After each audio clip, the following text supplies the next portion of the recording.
Que chama Marilu Cabanhas. Bom dia, Marilu. Olá, bom dia, Glauco, bom dia a todos e todas que acompanham aqui o Jornal Brasil Atual. Bom, a gente vai falar sobre licenciamento ambiental com o nosso colunista Wagner Ribeiro, professor do Departamento de Geografia da USP e do Programa de Pós-Graduação em Ciência Ambiental. Oi, Wagner, bom dia, prazer em recebê-lo. Bom dia, Marilu, obrigado. Bom dia a quem nos acompanha. Muito bem. Bom, está em tramitação no Congresso, né, o projeto de lei sobre licenciamento ambiental. Quais os perigos que a gente está correndo nesse momento, Wagner? Exatamente está em tramitação, exatamente em qual comissão? Como é que está esse assunto que preocupa bastante ambientalistas e a sociedade como um todo? Está na Comissão de Estudos Agrários, né, e Agricultura, enfim, e a relatora atual é a senadora Cátia Abreu, que foi ministra da Dilma, enfim, de Agricultura, né? Mas é uma pessoa que tem claramente um compromisso com o setor ruralista. Então, isso gera muita preocupação, porque alguns aspectos que estão em discussão nesse projeto de lei, Marilu, eles são muito... Eles afrontam muito, né, toda a tradição que nós construímos em 30 anos aí, de construção do sistema ambiental brasileiro, do Sistema Nacional de Meio Ambiente, de todo esse aparato legislativo importante que o Brasil construiu. É importante dizer, Marilu, que nós nos tornamos referência para vários países em termos de legislação ambiental. Um dos aspectos principais que está em discussão é a autodeclaração, né? Então, você vai ter, agora, é obrigado, né, o empreendedor ele tem de apresentar um estudo, um relatório de impacto ambiental para discussão com a sociedade, né? Esse é um princípio fundamental, Marilu, porque como o próprio nome diz, né, o licenciamento é uma licença que ele pede para a sociedade para fazer uma atividade se comprometendo a não degradar o ambiente, né? Então, é, na verdade, um tipo de controle do uso da terra, do uso do solo. E isso é um avanço, né? Porque não basta você ser dono de uma terra para você fazer o que você bem quiser, né? Você tem que, na verdade, em acordo com a sociedade, definir o uso e propor lá a medida que vai causar menos impacto, para que ele possa fazer atividade econômica, mas ao mesmo tempo deixe, né, aquilo que está na Constituição brasileira, o ambiente em condições adequadas para as gerações atuais e para as gerações futuras. Na medida que você retira essa obrigatoriedade e apenas em caráter voluntário o empreendedor vai pedir licença para fazer o que quer, certamente nós vamos ter aí um enorme crescimento de problemas ambientais. E aí não é só desmatamento, né, Marilu? A gente tem que estar atento porque o licenciamento ambiental envolve também atividades de mineração, envolve atividades em áreas urbanas, né? Um problema muito sério que nós temos, por exemplo, é postos de combustíveis, né? Instalação de novos postos, enfim, a gente tem aí já uma vasta tradição, infelizmente, né, de problemas ambientais porque os postos de combustíveis não são instalados de maneira adequada. Às vezes, depois a área é abandonada, a gente vê hoje em São Paulo, por exemplo, algo que gera muita preocupação, né? A gente está se vendo nesse processo de verticalização da cidade a substituição de postos de combustível por conjuntos habitacionais. Outro dia eu parei num desses e perguntei lá para o vendedor, falei, e aí, você sabe se retiraram direitinho aí os postos, os reservatórios e tal? Ele falou, então, não sei, papapá, não esclareceu. A gente sabe que às vezes esse material não é retirado, ele fica emitindo gases que podem comprometer a saúde. Então, veja, são situações, né, existem outras tantas, né, que nós poderíamos estar enumerando aqui, que geram muita preocupação, né? A autodeclaração, ela é, de fato, em se tornando voluntária, ela vai enfraquecer bastante esse instrumento de controle da sociedade sobre o uso da terra. Esse me parece o principal aspecto que a gente pode estar destacando. Existem outros, mas a gente vai, ao longo da conversa aqui, apontando.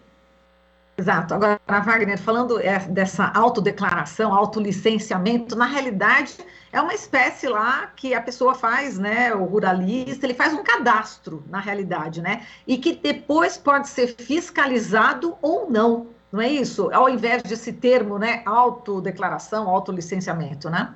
Exato, porque atualmente você já tem uma série digamos, restrições, né? E conforme o tamanho da obra, você tem que fazer um certo tipo de análise e estudo e submeter ou não às audiências públicas, né?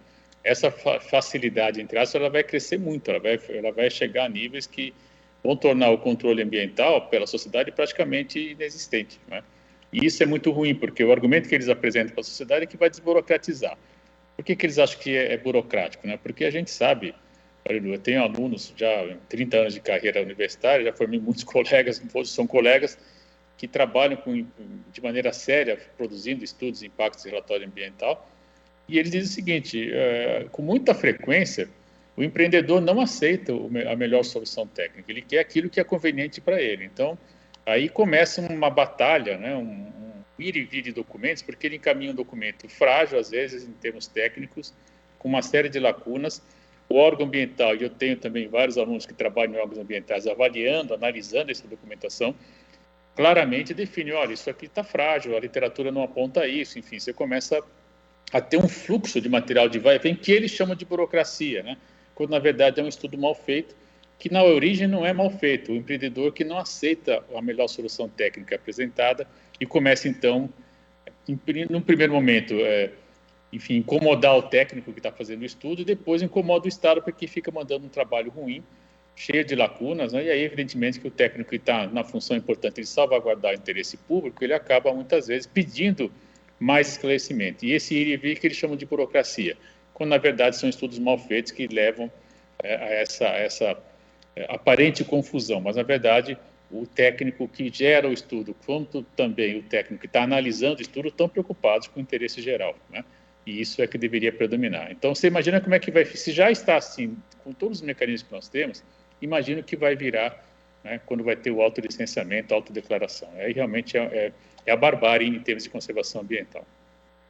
Exato, você tocou agora nesse ponto, né, Wagner? Do jeito que já está ruim, né? Então a gente lembra aqui em relação a esse cenário atual que a gente tem, estava até acompanhando um vídeo, uma live aí da Brasco, né, para a gente se preparar aqui para a conversa contigo, e eles estavam traçando aqui o cenário atual que você sempre está frequentemente lembrando, né? As tragédias e crimes, né, da mega mineração, né, de Mariana Brumadinho, derramamento de óleo bruto, né, na orla marítima, os incêndios no Cerrado, o crescimento exponencial do uso de agrotóxicos, a crise hídrica, o garimpo criminoso nas terras indígenas, desmatamento em todos os biomas, a perda da biodiversidade, né, que já atinge níveis aí irreversíveis.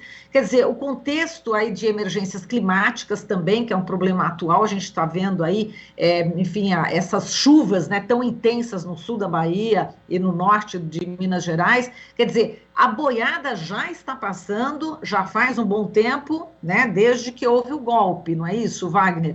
Então, é preocupante já hoje, não é uma coisa que, vamos para as próximas gerações, não, é hoje. A gente já está sofrendo na pele, a sociedade brasileira toda, não só os povos, os quilombolas, os ribeirinhos, os indígenas, nós da cidade também estamos sofrendo, né, Wagner? Não há dúvida, Marilu, muito importante isso que você está apontando, né? Porque com frequência o pessoal fala, mas a Amazônia está longe, né? Não sei o quê, a gente está aqui na cidade, a Mata Atlântica está lá na Serra da Cantareira, enfim, para quem está em São Paulo, por exemplo. Mas, na verdade, nós estamos falando de sistemas integrados, né? Nós vimos aí em agosto de 2019, né?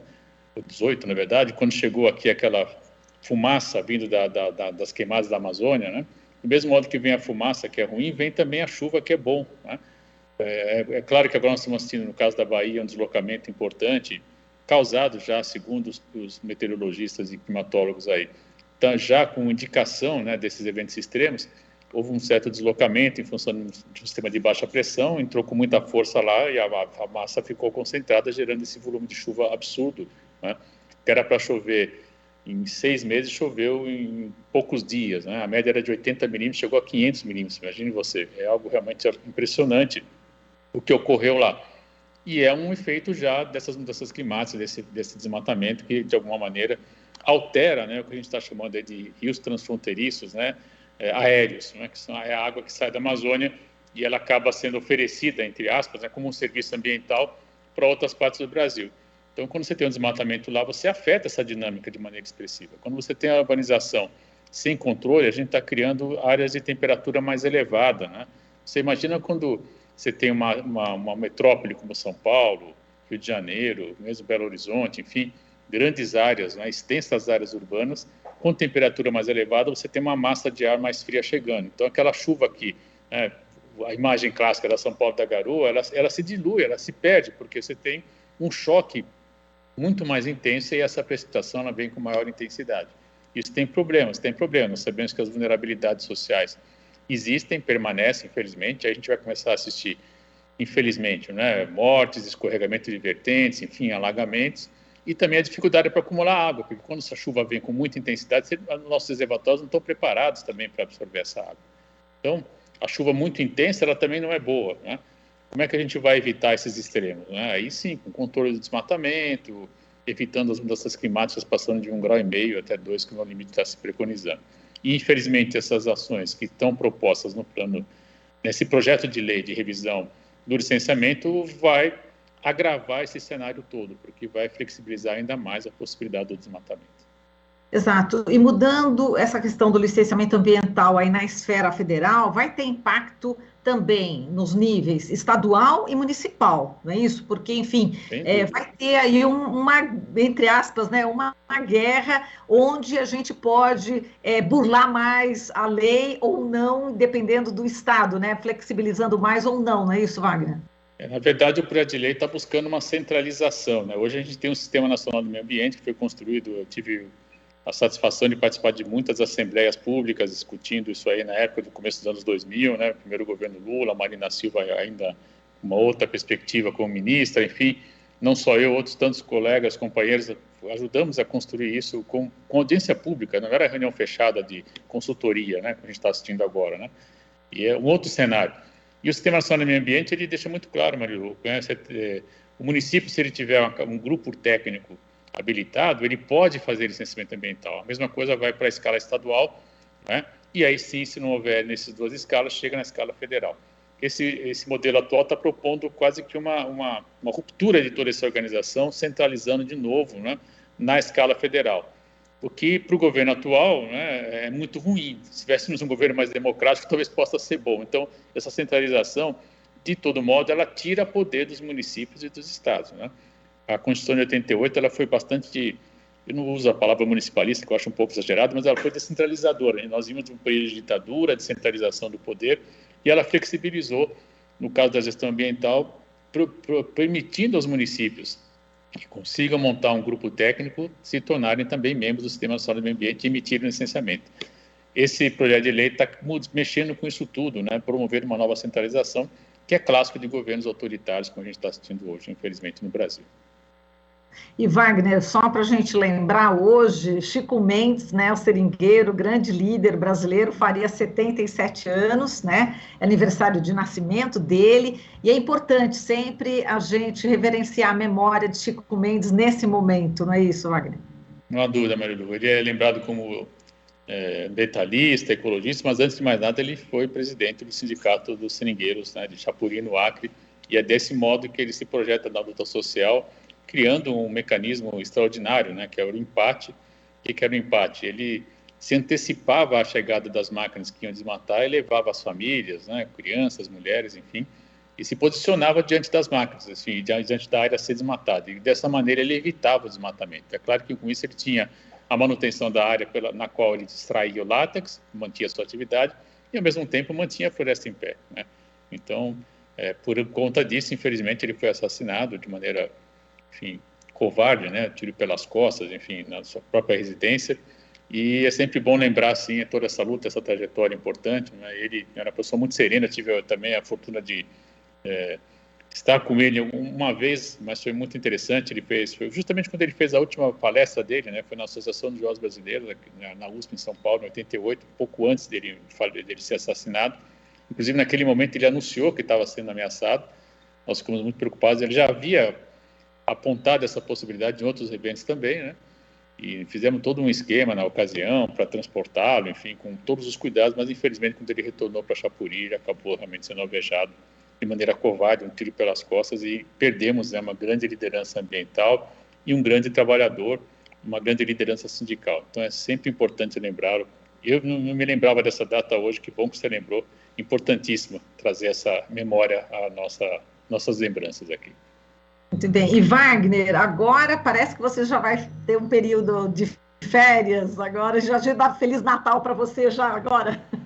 Muito obrigado. Eu também desejo a todos vocês, a equipe, quem nos acompanha aí, boas festas, que a gente tenha aí muita vitalidade para 2022. Vai ser um ano que vai exigir muito de todos nós, não apenas por campanha eleitoral, mas porque esse desmonte do Estado continua, né? Então a gente vai, enfim, eu acredito que o ano que vem vai ser ainda mais duro, né? Porque certamente eles vão ter clareza que vão perder e vão jogar muito pesado para tentar fazer essas reformas absurdas que a gente está assistindo, inclusive essa envolvendo licenciamento ambiental. Então eu vou me permitir aí, né, como colaborador voluntário, parar 3 semanas, eu volto no dia 12 e desejo aí, vou poupar um pouco os nossos ouvintes e espectadores aí dos comentários, e aí a partir do dia 12 a gente está de volta com a pilha recarregada para poder encarar 2022, que vai ser certamente um ano muito intenso. Esse ano também foi bastante intenso, mas acredito que, enfim, essa oportunidade de estar aqui conversando sempre para mim é um alento, é muito importante, e eu agradeço no fundo essa oportunidade e espero continuar contribuindo no próximo ano. Com certeza, poupar nada. A gente aqui agradece você, né, por compartilhar esses seus conhecimentos, né, na área do meio ambiente, sempre tão importantes, né, para alertar mesmo a população. A gente agradece, Wagner, a sua participação, umas boas férias aí, descanse bastante, e a gente volta a se ver no próximo ano de 22. Um beijo para você, Feliz Natal, Feliz Ano Novo. Obrigado a todos também, até lá então. Fiquem bem. Até mais, Wagner. A gente falou aqui com o Wagner Ribeiro, professor do Departamento de Geografia da USP e do Programa de Pós-Graduação em Ciência Ambiental.